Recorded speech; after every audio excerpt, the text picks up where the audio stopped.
Hello everyone, कैसे हो सब लोग। आई होप कि सब बहुत अच्छे से होंगे। इस वीडियो में हम डिस्कशन करने वाले हैं सेक्शन डी के क्वेश्चन नंबर 29 के सॉल्यूशन के बारे में। अगर आपने इससे प्रीवियस वीडियो अभी तक नहीं देखा, साथ ही साथ आने वाले वीडियोस का सॉल्यूशन देखना चाहते हो तो कंप्लीट प्लेलिस्ट का लिंक मिलेगा आपको डिस्क्रिप्शन में। तो एक बार डिस्क्रिप्शन आप जरूर चेक कर लोगे। साथ ही साथ अभी तक हमें टेलीग्राम पे ज्वाइन नहीं किया तो फटाफट से टेलीग्राम पे भी ज्वाइन कर लोगे। क्वेश्चन नंबर 29 क्या है? Crystal field splitting by the various ligand. यहां पर हमें 4 लिगेंड के नाम दिए गए हैं, है ना। CrA63 माइनस, CrB63 प्लस, है ना, CrC63 प्लस और CrD6। अच्छा, हमें मतलब एक्चुअल में लिगेंड के नाम नहीं पता कि कौन कौन सा है। उसके प्लेस पे ABCD दिया हुआ है, ठीक है। उसका वेव नंबर दिया हुआ है। वेव नंबर में अगर आप अच्छे तरीके से एब्जॉर्ब करो तो धीरे धीरे ये क्या कर रहा है, इंक्रीज आ रहा है। जैसे जैसे आप नीचे आ रहे हो ना, वैसे वैसे क्या कर रहा है कि ये सिंपल फॉर्म में इंक्रीज करता हुआ आपको नजर आ रहा है। ऊपर से नीचे आओ, है ना, ऊपर से नीचे आ रहे हो तो क्या कर रहा है, इंक्रीज कर रहा है, ठीक है। क्या कर रहा है, तो इन शॉर्ट हम लोग बोल सकते हैं कि ऊपर से नीचे आने पे ये हमारा क्या हो रहा है, इंक्रीज कर रहा है, ठीक है। यहां पर energy of the light absorbed, energy जो किलो जूल पर मोल में दिया हुआ है, वो भी धीरे धीरे नीचे आने पर क्या कर रहा है, इंक्रीज कर रहा है। क्या कर रहा है, नीचे आने पर इंक्रीज कर रहा है, ठीक है। अच्छी बात है। अब क्वेश्चन पे आ जाओ। क्वेश्चन पे क्या दिया हुआ है? पहला क्वेश्चन है हमारा कि out of the ligand ABCD, है ना, ABCD, है ना, इसका नाम इसने दिया है A, है ना, ये हो गया B, ये हो गया C और ये हो गया D, है ना। ABCD, ये जो आपको यहाँ पर लिगेंड दिख रहा है ABCD, ठीक है, अच्छी बात है। Which ligand causes maximum crystal field splitting, है ना, कौन सा जो होगा वो मैक्सिमम क्रिस्टल फील्ड स्प्लिटिंग देखने को मिलेगा। देखो क्वेश्चन पढ़ोगे, क्या लिखा हुआ है, maximum crystal field splitting. Maximum crystal field splitting वही करता है जिसका एनर्जी जो होता है मैक्सिमम होता है। क्या होता है, एनर्जी जो होता है वो मैक्सिमम हमें देखने को मिलता है। या फिर दूसरे फॉर्म में ये बोल सकते हो कि वेव नंबर जिसका हमें मैक्सिमम देखने को मिलेगा उसमें हमें मैक्सिमम क्रिस्टल फील्ड स्प्लिटिंग देखने को मिलेगा, गैप हमें ज्यादा देखने को मिलेगा। तो उस बेसिस पे डी का अगर आप देखो तो सबसे ज्यादा, है ना, CrD63 माइनस जो डी पार्ट आपको देखने को मिल रहा है उसका सबसे ज्यादा वेव नंबर भी है और सबसे ज्यादा एनर्जी भी है। सबसे ज्यादा क्या है, एनर्जी भी है। और आपको ये भी देख रहे हो कि वेव नंबर भी नीचे आने पर इंक्रीज कर रहा है और एनर्जी भी नीचे आने पर क्या कर रहा है, मतलब इंक्रीज कर रहा है। इसका मतलब क्या है कि जैसे जैसे वेव नंबर इंक्रीज कर रहा है वैसे वैसे एनर्जी भी इंक्रीज कर रहा है। तो इससे हम लोग बोल सकते हैं कि एनर्जी जो होगा डायरेक्टली प्रोपोर्शनल होगा किसके, वेव नंबर के, है ना। तो चलो इसका आंसर लिख दिया जाए। इसका आंसर लिख दोगे कि energy is directly proportional to wave number, है ना। एनर्जी जो है वो डायरेक्टली प्रोपोर्शनल है किसके, दैट इज वेव नंबर के डायरेक्टली प्रोपोर्शनल देखने को मिल रहा है ना। और अगर आप एनर्जी के बारे में बात करो तो सबसे ज्यादा एनर्जी जिसने एब्जॉर्ब किया है वो डी है। तो लिख देंगे कि since D absorbed maximum energy, D absorbed क्या, मैक्सिमम एनर्जी, है ना। डी क्या हो रहा है, मैक्सिमम एनर्जी जो है उसे एब्जॉर्ब कर रहा है। therefore D have maximum crystal field splitting, है ना। इसीलिए D के पास क्या होगा, सबसे मैक्सिमम क्रिस्टल फील्ड स्प्लिटिंग आपको देखने को मिलेगा, ठीक है। तो इसका राइट आंसर क्या होगा, डी होगा। चलो आ जाओ अगले क्वेश्चन पे आ जाओ। इसी के और पार्ट में है ना, ए के और पार्ट में है, which of the two, A और D, will weak field ligand. Weak कौन सा होगा, डी के पास मैक्सिमम था तो ए हमारा सबसे वीक होगा। देख लो यहां पर, है ना, हमारा क्यों होगा, क्योंकि वेव नंबर भी सबसे कम है। या फिर आप बोलो कि एनर्जी भी हमारा क्या है, सबसे कम है ना। तो इसका तो सिंपल फॉर्म में आप आंसर लिख सकते हो, वाई भी पूछा हुआ है ना। तो इसका आंसर क्या हो जाएगा, ए, बिकॉज क्या बोल दोगे कि because A absorb less energy, है ना, लेस एनर्जी। या फिर आप लिख सकते हो तो मिनिमम एनर्जी, है ना, लेस एनर्जी एज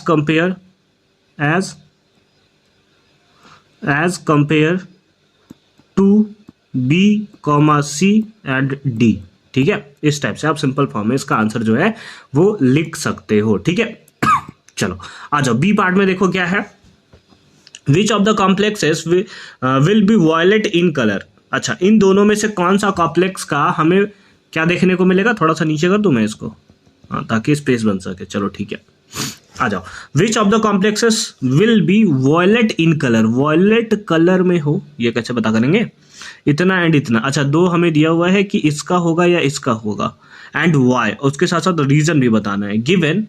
गिवन हमें दिया हुआ है, क्या दिया हुआ है कि if 560 to 570 nanometre of light is absorbed, the colour of the complex absorbed is violet, है ना। नैनोमीटर यानी कि वेवलेंथ हमें गिवन है, वेवलेंथ हमें क्या है, गिवन है। ठीक है, नैनोमीटर से पता चल गया ना कि वेवलेंथ का क्या होता है, नैनोमीटर ही तो यूनिट होता है, मीटर ही तो यूनिट होता है ना।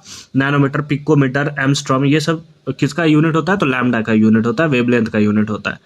चलो ठीक है, मतलब हाँ, अच्छा, ये क्वेश्चन कहना चाहता है, मतलब हुआ कि 560 से अगर 570 के बीच में अगर किसी का वेवलेंथ आता है तो उस कॉम्प्लेक्स का जो कलर होगा वो हमें कैसा देखने को मिलेगा, वॉयलेट देखने को मिलेगा। तो इन दोनों में से आप ये चेक करके बताओ कि किसका वॉयलेट कलर होना चाहिए। कितना सिंपल सा क्वेश्चन है भाई, कितना सिंपल सा क्वेश्चन है। एक हमारे पास कौन सा है, CrA6 3 माइनस, है ना, CrA6 3 माइनस, और एक तरफ है हमारे पास क्या, CrB6 और क्या 3 प्लस। दोनों का वेव नंबर तो हमें ऊपर में मेंशन है, आ जाओ लिख लेते हैं वेव नंबर दोनों का। ये थोड़ा सर्दी हो गया भाई मेरे को, है ना। A6 13640, तो इसका लिख लेते हैं, कितना दिया है, दैट इज 13640। इसका भी वेव नंबर हमें दिया हुआ है, wave number is equals to B, है ना, ये बी दिया, यानी कि सेकेंड पार्ट में देखो कितना था, 17830। ठीक है, कितना हो जाएगा, 17830। ठीक है, इतना हमें देखने को मिला था। चलो ठीक है, अच्छी बात है। तो इसमें से लैम्डा निकाल दो। लैम्डा का फॉर्मूला क्या होता है, लैम्डा का फॉर्मूला होता है 1 बाय वेव नंबर, है ना। ये आपको फॉर्मूला देखने को मिलता है, आई होप कि आपने याद रखा होगा। तो ये कितना हो गया, 13640, डिवाइड करना पड़ेगा हमें। यहाँ पर अगर आप लैम्डा निकालोगे तो यहाँ पर लैम्डा कितना आ जाएगा, 1 बाई 17830। ठीक है, डिवाइड करके चेक करना पड़ेगा। तो लैम्डा इज इक्वल्स टू, और यहाँ पर भी लैम्डा इज इक्वल्स टू, एक सेकंड रुको, मैं कैलकुलेटर से इसको डिवाइड करता हूँ ताकि हम लोग जल्दी से कर सके। 1 डिवाइडेड बाई 17830, ये इतना 17830, तो ये आ रहा है 5.60 इंटू 10 टू दी पावर -5 आ रहा है। क्या बात कर रहा हूँ, ठीक है, देख लेते हैं। और इस केस में अगर आप देखो तो कितना है, 13640। इस केस में आ रहा है 733, 7.33 इंटू 10 टू दी पावर -5। ठीक है, यहाँ 560 to 570 है, तो अगर यहाँ पर देखो तो 560 जैसा कुछ दिख रहा है, तो लैम्डा इक्वल्स टू कितना आ गया, 560 अगर इसको लिखे तो ये कितना हो जाएगा, 10 टू दी पावर -7 होगा। 2 बच गया, किसमें है, मीटर, है ना, इतना मीटर, इतना क्या, मीटर, है ना। चलो ठीक है, ये मीटर में था कि सेंटीमीटर में था, एक सेकंड रुको तो चेक करने दो। अरे भाई सेंटीमीटर में, देखो ये सेंटीमीटर है, सेंटीमीटर में देखो, सेंटीमीटर में, तो इतना हमारे पास क्या आया, सेंटीमीटर आया, है ना। देख रहे हो क्या बेवकूफ़ बनाया जा रहा है विनोद हमें, है ना, देख रहे हो ना विनोद। तो ये हमारा किस में आया, दैट इज सेंटीमीटर में। तो लैम्डा इक्वल्स टू 100 से फिर से डिवाइड करोगे तो कितना आ जाएगा, 560 into 10 to the power -9 metre, और इसी को तो आप बोलते हो नैनोमीटर, है ना। इसी को तो आप मीटर को ही 10 टू दी पावर -9 क्या आया, मीटर आया। ठीक है, तो इसको आप बोल दोगे क्या, नैनोमीटर, इतना क्या नैनोमीटर, है ना, इतना क्या नैनोमीटर। और इस केस में कितना आएगा, 733 नैनोमीटर। हमसे बोला था कि अगर 560 से लेकर 570 के बीच में आता है तो उसका हमें क्या देखने को मिलेगा, वॉयलेट कलर देखने को मिलेगा। इससे हमें पता चल गया कि ये वाला जो पार्ट है ना, यही जो है वॉयलेट कलर का आपको देखने को मिलेगा, है ना, यही वाला पार्ट जो है वॉयलेट कलर का देखने को मिलेगा, क्योंकि इसका जो वेवलेंथ आया है वो 560 नैनोमीटर आया है, जो कि ऊपर के जो स्टेटमेंट है उसको कंप्लीटली सेटिस्फाई करता है। ठीक है, समझ गए बात को? अच्छी बात है। आ जाओ सी पार्ट में आ जाओ। इतना कम में कैसे होगा भाई, इतना कम में कैसे होगा, क्या ही बात कर रहे हो। रुक, इसको थोड़ा स्पेस बनाने दो। ओ भाई साहब, ये तो नहीं हटेगा क्या? अच्छा हटेगा, हटेगा हटेगा, अपुन हटेगा। आ जाओ। ये सर्दी ने तो माथा खराब करके रखा मेरे को। सी देखो क्या, if the ligand attach to Cr3+ ion in the complexes given in the table above are water, cyanide, chloride and ammonia, not in this order। ठीक है, हमें क्या क्या दिया हुआ है? हमें दिया हुआ है आर वाटर यानी कि पानी दिया हुआ है, ठीक है, साइनाइड Cn दिया हुआ है, क्लोराइड आयन, अच्छा वाटर साइनाइड आयन है, ठीक है, क्लोराइड आयन है, Cl- है और अमोनिया है यानी कि NH3 है। ठीक है, लेकिन इस ऑर्डर में नहीं है। If the ligand attach to Cr3+ ion in the complexes given in the table are इतना इतना इतना and इतना, ठीक है, not in this order।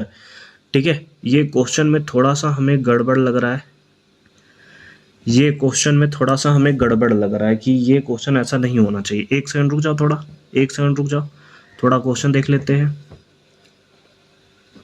है ना। तो उस बेसिस पे दिया था आइडेंटिफाई द लिगेंड। अच्छा, इसी में पार्ट था ये वाला, इसी का ये पार्ट था। एक सेकंड रुक जाओ, ये वाला पार्ट जो था इसी का था। ठीक है, यहाँ पर हमने आंसर लिख दिया है, बट ये वाला पार्ट जो है इसी का है। ठीक है, ये झुट्टे का हमने हटाया यहाँ से।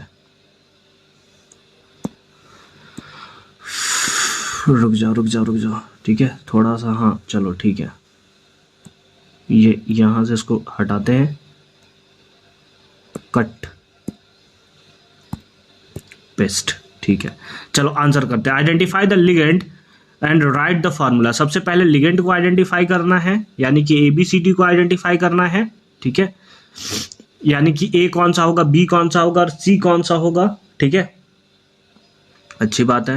Right the formula and IUPAC name. Formula लिखो, फिर उसका IUPAC नेम भी बताओ कि क्या होगा। अच्छा क्वेश्चन है भाई, अच्छा क्वेश्चन है ये तो।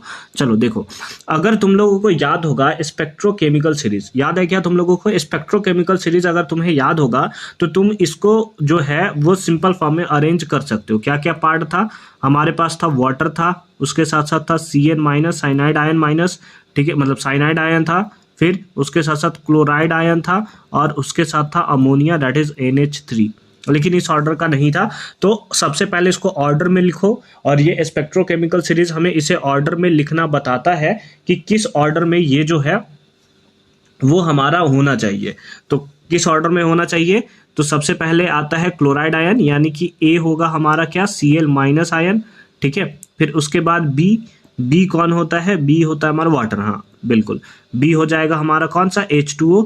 C हमारा कौन सा हो जाएगा? C हो जाएगा हमारा अमोनिया, दैट इज NH3। और D जो होगा वो होगा हमारा कौन सा, Cn। वो हमारा कौन सा होगा, Cn होगा, दैट इज साइनाइड आयन हमें देखने को मिला। याद होगा आपको, तुमको ये सीरीज है ना, ये सीरीज उम्मीद है तुम लोगों को अच्छे तरीके से याद होगा। बहुत सारे लिगेंड्स के यहाँ पर लिखा हुआ था, है ना, स्पेक्ट्रोकेमिकल सीरीज में। तो ये वाला पार्ट आपको देखने को मिलेगा। तो उस बेसिस पे हमने डिसाइड कर लिया कि ABCD कौन होगा। अब हमें क्या करना है, आइडेंटिफाई लिगेंड। तो लिगेंड तो आइडेंटिफाई कर दिया, राइट द फॉर्मूला। आ जाओ फॉर्मूला लिखते हैं सेकेंड पार्ट में, है ना। फॉर्मूला लिखना है तो दो का ही तो फॉर्मूला लिखना है ना हमें। तो फर्स्ट वाले में देखो, फर्स्ट वाले में क्या हो जाएगा, फर्स्ट वाले में हो जाएगा दैट इज Cr और A के प्लेस पे कौन था, Cl था, तो ये हो जाएगा Cl6। ठीक है, और इसके ऊपर क्या 3-। ठीक है, ये 1 वाला हो गया। इसका नाम भी लिख दिया जाए, यहीं पर इसका नाम भी लिख देते हैं हम लोग। तो इसका क्या होगा नाम, दैट इज हेक्सा क्लोरिडो, है ना, हेक्सा क्लोरिडो। ठीक है, अब क्रोमियम के ऊपर कितना होगा, -3 +3 होगा ना, तो that is chromium 3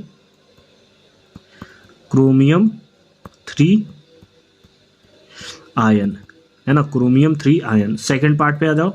second part में आपका क्या है, दैट इज Cr और C6। C क्या है, NH3, यानी कि NH3 होल 6 और 3+। इसका नाम क्या होगा? इसका नाम होगा, अमोनिया कैसा होता है? न्यूट्रल होता है, दैट इज इसका होगा हेक्सामाइन या अमीनो, आप जो लिखना चाहो, हेक्सा अमाइन, है ना, डबल एम होता है क्या? वो देख लोगे आप, ठीक है, हेक्सा अमाइन, ठीक है, और क्रोमियम 3 आयन, अगेन फिर से ये हो जाएगा, है ना, क्रोमियम 3 आयन, क्योंकि क्रोमियम के ऊपर कोई चार्ज होता नहीं है, तो क्रोमियम 3 आयन, ठीक है, ये आपको देखने को मिलेगा इसका सिंपल फॉर्म में नेम। आई होप कि ये पार्ट आपको एकदम क्लियर फॉर्म में समझ में आया होगा। इसके नीचे क्वेश्चन ही है ना? नहीं। तो आई होप कि ये पार्ट आपको एकदम क्लियर फॉर्म में समझ में आया होगा कि कैसे हमने इसका सॉल्यूशन जो है वो किया है। मिलते हैं आपसे अगली वीडियो में क्वेश्चन नंबर 30 के सॉल्यूशन के साथ। कंप्लीट प्लेलिस्ट का लिंक मिलेगा आपको डिस्क्रिप्शन में, तो एक बार डिस्क्रिप्शन आप जरूर चेक कर लोगे।